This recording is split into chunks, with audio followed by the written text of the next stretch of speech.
Okay, so I have decided to stay on screen with you throughout this entire journey. I think that that is important. So I do apologize, but I felt like the introduction was needed.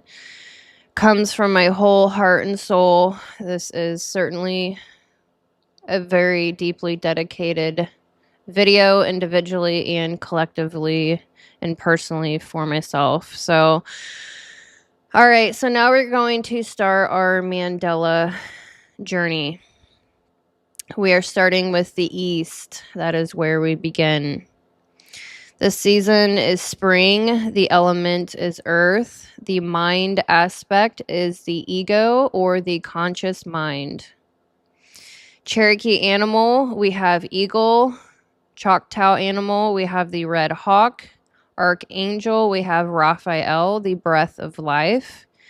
And the dragon is the green dragon of the East. So I'm going to be breaking down each of these very deeply. Now, the East represents the masculine initiation.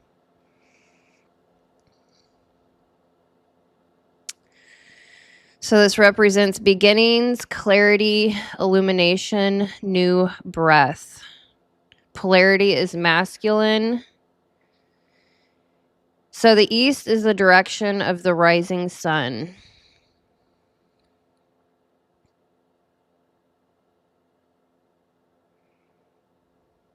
Which I am just now realizing. Oh, okay, so symbol, sorry. The symbol, we have the eagle and the sun.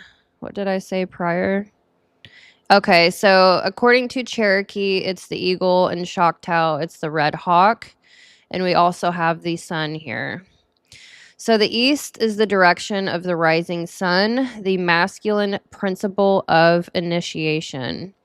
But remember, masculine here doesn't mean male. It means projective, expansive, and awakening.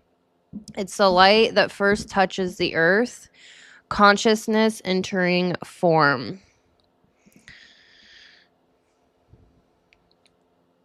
Okay, so the East is the breath of Creator calling life into motion.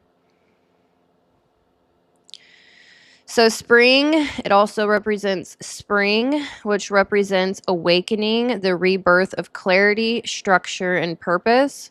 It's the season of the rising sun and the rising self. Here, the ego learns to stand in truth, to act, build, and express identity with integrity. Like the earth breaking open for new growth, the psyche stretches beyond confusion and finds order. Psychological meaning, conscious awareness, individuation, seeing yourself clearly. Spiritual lesson, action guided by wisdom, not pride. Cherokee and Choctaw teaching, the sacred fire is kindled in the East. The mind ignites with Creator's light. Spring teaches that clarity is love in motion. To see yourself clearly is to remember why you were born. Now we're going to get deeply into the polarity, balanced masculine structure, and vision. Earth is the foundation, reason, form, and clarity. It teaches that identity must be grounded before it can grow. Here we learn discipline, order, and the quiet confidence of purpose. When Earth is rigid, it becomes control. When it is balanced, it becomes stability, the wisdom of standing firm yet fertile. I walk with eagle, sight, and hawk precision. My thoughts take root. My mind becomes fertile ground. Integrating the ego, earth element, the mind of form. The ego is not the enemy of spirit. It is the vessel through which spirit acts. True ego strength is not arrogance, but self-awareness. A weak ego clings to outer control, or clings to control or approval. A strong ego stands rooted in truth. To integrate the ego means not to erase it, but to free it from distortion. To let reason, intuition, and authenticity move together. When the ego matures, it stops serving the past or parental voices or the superego and begins serving purpose and creativity. The integrated ego becomes the architect of reality, transforming ideas into form, grounding vision into earth. When the mind serves the heart, the ego becomes the bridge between heaven and soil, between who I am and who I'm becoming. So that is the individual ego. And now we're going to get into the collective ego, the personality of humanity. What is the collective ego? The collective ego is the shared personality layer of the species, humanity's sense of I. It's built from the stories, identities, and social roles that define what it means to be human in a given era. Our technologies, fashions, institutions, and world views. It's the level of civilization rather than culture or soul. Healthy expression. Cooperative global identity. We are one people on one planet. Pride in human creativity and progress tempered by humility. Systems that serve life instead of dominating it. Integration of individuality within community. Freedom with responsibility. Distorted expression. Collective narcissism, the belief that humanity is separate from or superior to nature. Tribalism, nationalism, ideology wars, over-identification with progress or production as proof of worth. Psychological parallel.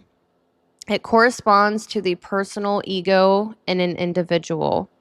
Just as a person develops self-awareness and boundaries before integrating the deeper psyche, humanity as a whole develops a sense of collective self before it can awaken to its soul. The collective ego is the mask of the species. It must become transparent before the light can shine through. So now we're going to get into the Cherokee teaching through the eagle and the morning fire. In Cherokee cosmology, the east is the direction of the rising sun, the first spark of creation. The sacred fire of the town was always kindled facing the dawn, for dawn is the mind awakening to its purpose. The eagle flies higher than any other being. Its wings carry prayers to Creator, its eyes pierce illusion. It represents divine reason and enlightened will, masculine energy purified by spirit. To the Cherokee, to walk with the eagle is to walk with integrity, to act from clear sight. Choctaw teaching the red hawk of vision. The red hawk soars above the pine forest, watching the land in silence. Its medicine is foresight, awareness, and ethical leadership. The Choctaw say the hawk's cry cuts through deception, reminding leaders that wisdom comes not from power, but from seeing far enough ahead to protect all life. Together, Eagle and the Red Hawk teach the human mind how to ascend without arrogance, how to lead with the precision of sight and the humility of service. Now we're going to get into Archangel Raphael, healer of earth and mind. Raphael rules the eastern wind and carries the emerald ray of healing. He restores the link between thought and truth, guiding physicians, teachers, and seekers. His wings are said to shimmer like sunlight through green leaves, symbol of growth and recovery. Raphael teaches that clarity heals confusion, and that reason without compassion becomes cruelty. He is the architect of balance between intellect, masculine, and intuition, feminine. Raphael, breath of dawn, heal the mind that overthinks and the heart that forgets. Let earth and spirit meet in reason enlightened by love. Now we're going to get into the Eastern dragon teaching. We have the green dragon of the East. The green dragon governs the realm of earth and growth. Though his essence is spring, wind, and storm, he coils around mountains, summoning the rain that awakens the land. He represents renewal, vitality, and righteous action. The power to manifest without domination, to build without greed. The green dragon's wisdom is movement through alignment. He whispers, "Do not command the storm, become its rhythm." He is a balanced, masculine, firm but flexible, decisive yet kind. Integration of the ego or earth. The ego grounds identity. It's the soil where seeds of purpose grow. When unbalanced, it becomes either domination or collapse. To integrate the ego is to hold confidence without control, to lead with heart and intellect united. Masculine, feminine spectrum. Toxic masculine ego, we have control, pride, and domination. Toxic feminine ego, self-doubt, avoidance, and people-pleasing. Integrated earth ego, steadfast confidence, grounded leadership, and humble awareness. Green dragon of the East, eagle of the dawn, show me how to act with vision and walk in truth. Ground my light in the wisdom of earth. Let my mind serve the heart, and my heart guide the mind.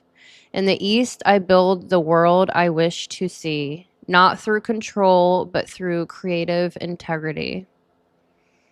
Now we're going to get into the South, the subconscious fire, passion. The season is summer. The element is fire. The mind aspect is the subconscious heart. We have the Cherokee animal is the coyote. The Choctaw animal is the hummingbird. Archangel Michael, flame of courage. And we have the vermilion bird or the phoenix. So the South actually represents feminine in its expressive form. So the East begins the cycle and the South expands it. They're the solar pair of your Mandala circle, the rising and noon energies.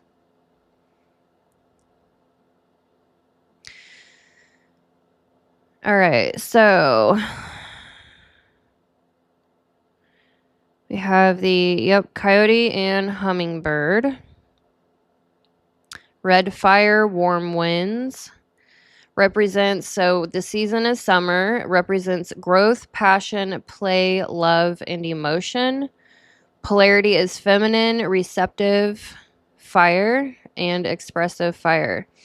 The South holds the heart of the year, the season of vitality, warmth, and abundance. Its energy is creative, emotive, and relational. The fire that nurtures, not consumes. It is often seen as feminine because it expresses through feeling and connection, not direction or command. The South is the fire of mother's love, fierce, warm, and life-giving. Here's why that polarity works perfectly. So we have the East, which is masculine, and I really sat on this for a while and had to dig and research because to me, earth is more feminine and fire is more masculine. But the East actually is masculine, the outward awareness, logic, illumination, and structure, the mind's dawn. The South is feminine, inward awareness, emotion, devotion, and passion, the heart's noon.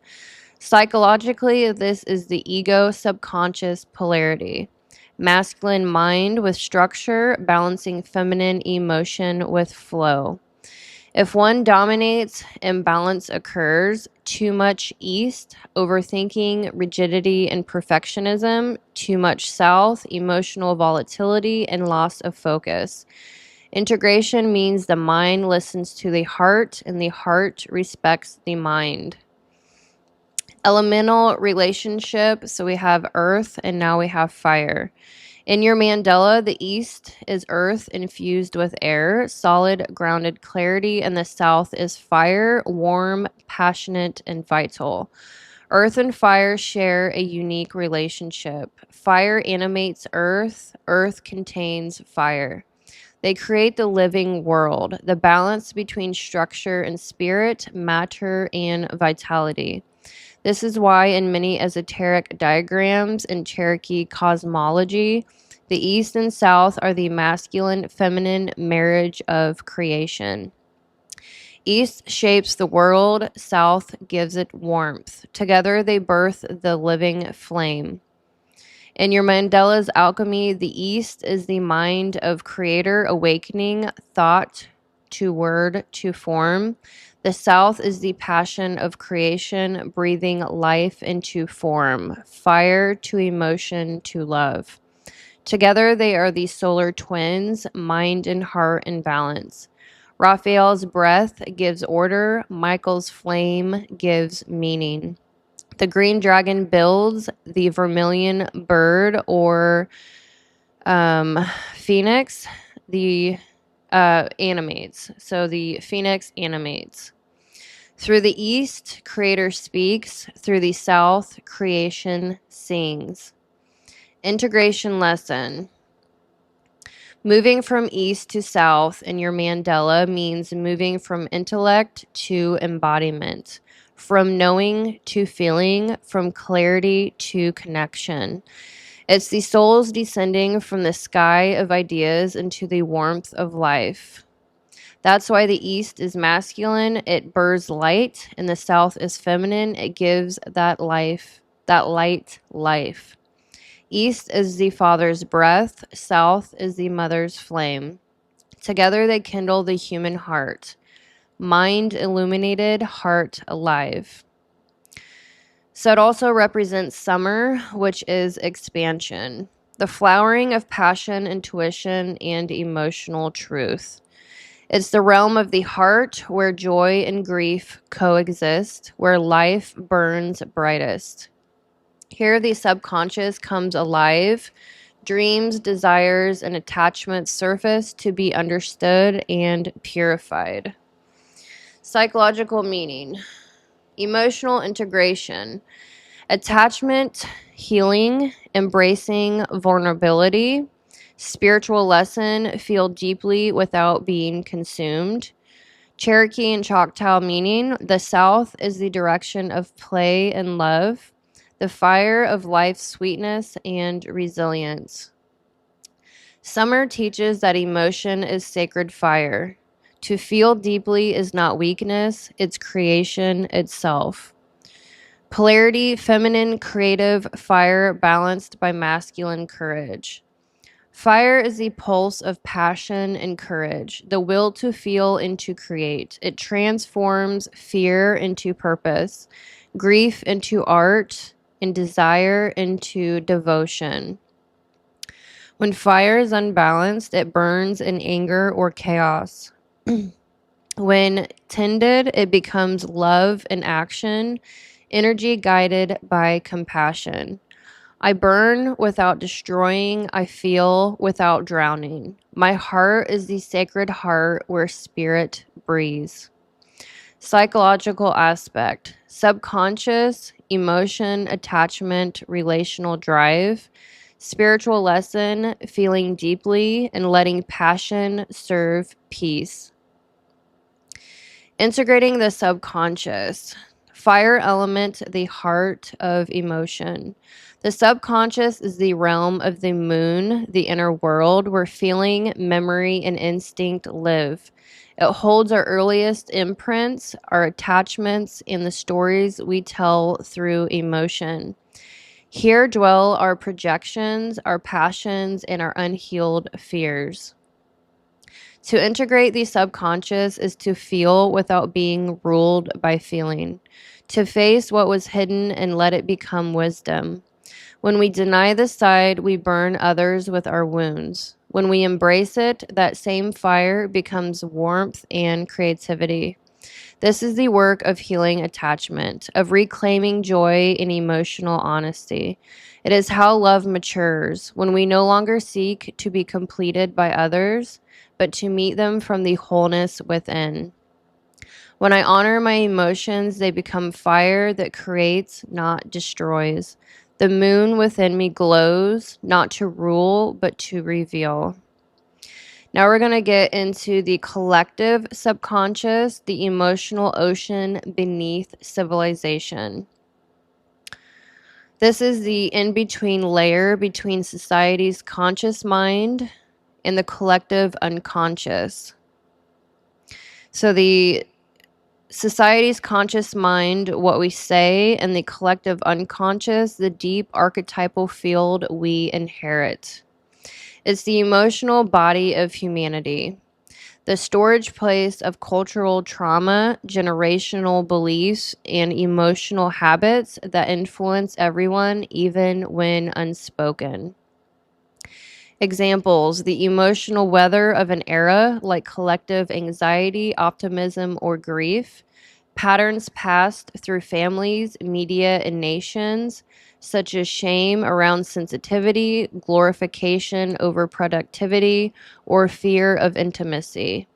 Generational wounds, war trauma, colonization, gender repression, religious fear that become assumed normal.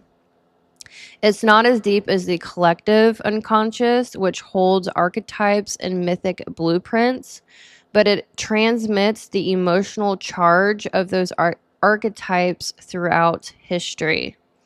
How it works: think of humanity's psyche as an ocean. The surface waves are the collective conscious, what's visible, the news, trends, and opinions. The currents beneath are the collective subconscious, emotional moods and generational conditioning that move unseen but shape everything above. The deep sea is the collective unconscious, timeless archetypes, instincts, and divine patterns. When the collective subconscious becomes agitated through fear, propaganda, or trauma, society's surface, conscious thought, becomes distorted. When it's soothed through art, ritual, empathy, and truth, humanity can hear its deeper wisdom again. Psychological and spiritual role. Psychologically, the collective subconscious functions like the emotional limbic system of humanity. It reacts before it thinks. It carries unprocessed memory. It influences mass behavior, herd mentality, trends, moral panics, and movements. Spiritually, it's the shared emotional aura of Earth's people, shaped by what we collectively repress or express. Empaths, healers, and artists often feel this field intuitively. They pick up humanity's moods, transmute them, and express them as art or insight. I'm going to take a drink real quick.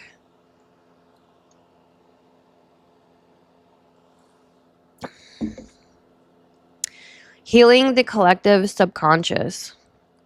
To heal it, individuals must heal their own subconscious, because every healed person becomes a node of coherence in the field. Practices that purify this layer: shadow work and emotional integration, ancestral healing and forgiveness, honest storytelling, art and empathy in community, collective rituals of grief and gratitude. Each time someone integrates their personal emotions consciously, it stabilizes the larger field, like calming one drop in the ocean, which ripples outward. The collective subconscious is the heartbeat of humanity. When one heart heals, the pulse of the world changes. So we have the East with the ego, which is also the collective conscious. South with the subconscious and the collective subconscious. North with the superego and the collective ethics and higher order. And then we have the center, which is the ether or spirit, and the collective supra-conscious, the unity field. So I'm going to also break down each of those sections. So yes, the collective subconscious exists. It's the emotional weather system of humanity, the space where individual wounds become cultural themes, and cultural healing begins to transform the world. The collective unconscious holds the myths that shape us. The collective subconscious holds the emotions that sustain them. So now we're going to get into the Cherokee teaching through the coyote, the trickster fire. Sorry, hon.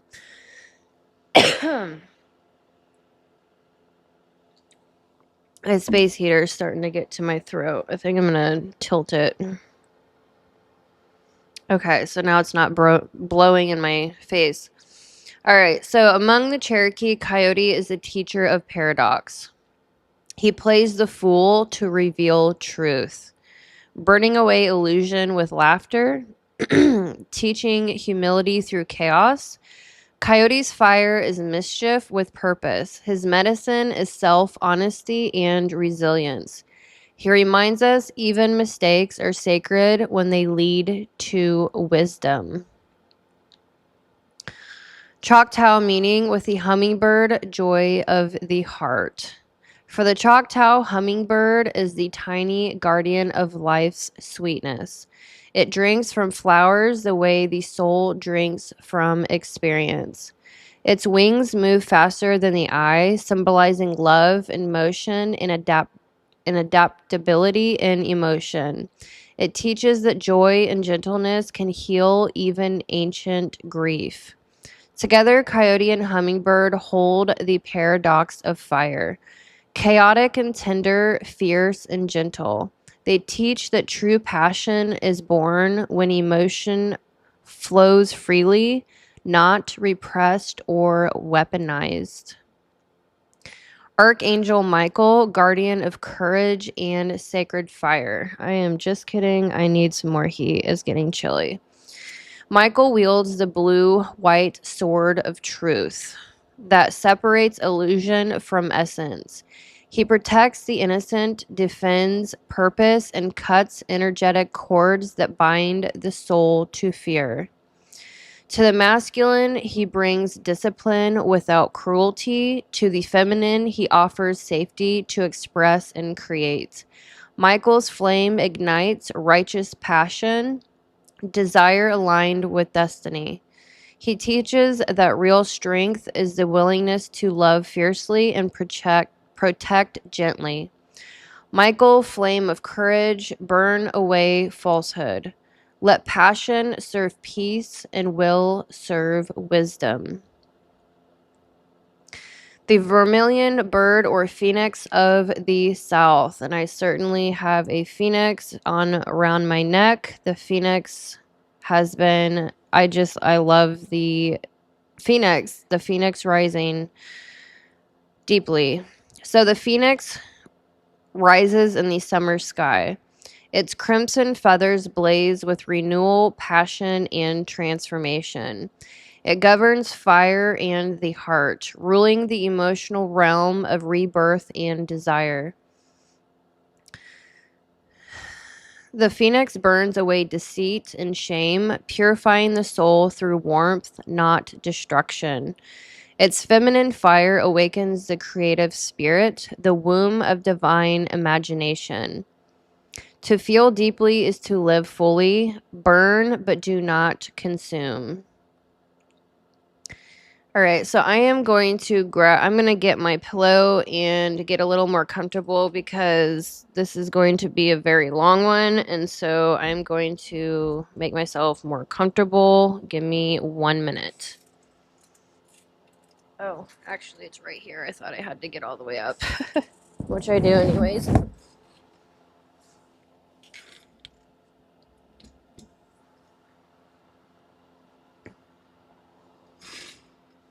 This didn't even work. All right. Okay, there we go. I keep doing this in every video. It's ridiculous. All right, so I just need to be more comfy here. Okay. The integration of the subconscious fire. The subconscious carries the emotional body, our instincts, attachments, and hidden belongings. When unhealed, it projects pain onto others. When integrated, it becomes a source of empathy and art. Masculine, feminine spectrum. Toxic masculine, anger, repression, and defensiveness. Toxic feminine, manipulation, codependency, and oversensitivity. Integrated fire, emotion as sacred current, passion guided by love. The vermilion bird of the south, flame of the heart, breath of rebirth. Teach me to feel without fear, to love without losing myself, to rise through passion into peace. At the height of summer, I live with passion, courage, and joy. My heart burns as a temple flame, never consuming, only creating. I'm going to move this up a little bit. Okay, so now we're going to be getting into the West.